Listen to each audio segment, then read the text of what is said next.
will be arriving on your death. You mean desk? No? The Presidente seemed confused, but presumably he was still only learning the job, hence the L in front of his name.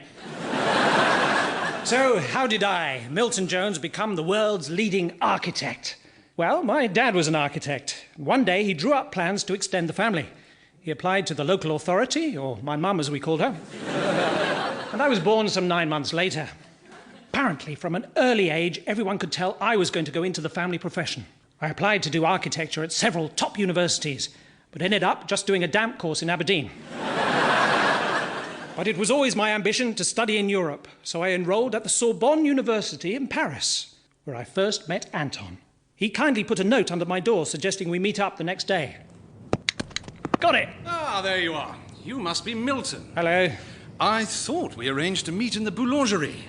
Ah, not playing boule in our lingerie. No, never mind. Let's get you in and out of the snow. Meanwhile, back in Bolivia, we were desperate to finish the plans for the Presidente's palace, working round the clock.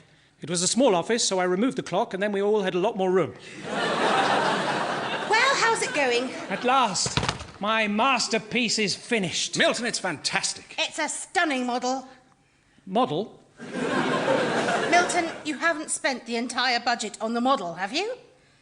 Maybe. Look, El Presidente will be here any minute. We can't tell him we've spent millions of pounds on a model. Listen, Lego's expensive. Oh, no, he's here. Milton Jones!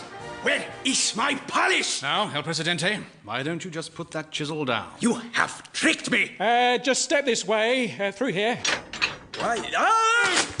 I cleverly led him into a patch of quick-drying cement. It got us out of immediate danger, but I was a little afraid I'd just set a dangerous precedent.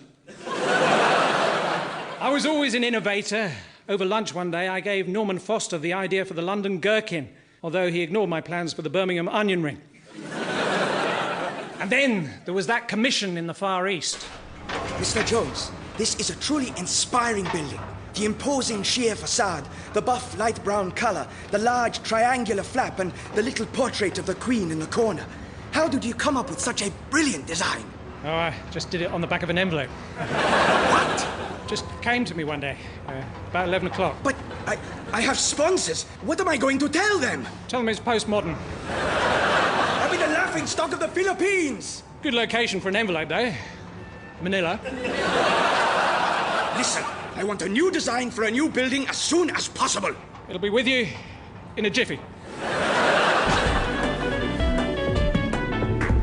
But my jiffy design turned out to be a huge success. Then my dream came true. I designed the new milk tray building. You had to get through the first level before you were allowed into the basement. And there was a floor plan on the underside of the roof.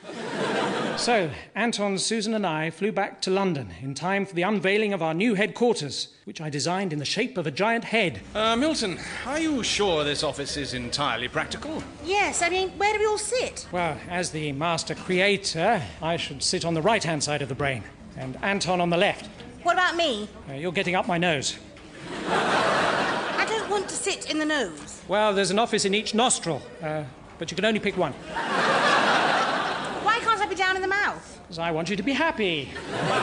Is this the sort of pretentious nonsense you learnt at the Sorbonne? No, I learnt a lot of useful things on the left bank. Name one. Not to confuse it with the West Bank. Well, to be fair, it's a lot easier to paint someone's portrait if they're wearing a balaclava.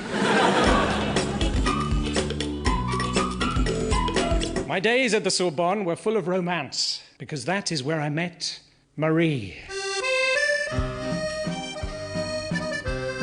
Marie was everything I'd ever dreamed of. Tall, dark, a giant grain of rice, an airport made of corduroy. Okay, not everything I'd ever dreamed of. Eventually, I plucked up the courage to ask her out, and we had a wonderful day at Versailles. We ended up sitting in a park, sharing our hopes and aspirations. Oh, Milton, you are so imaginative. Tell me more of your plans. Well, next, I'd like to build this. It's a giant wheel down by the Thames, dedicated to Mary Poppins. Oh, what will you call it? The London Umdiddle-Diddle-Umdiddle-I. Also designed my own mausoleum.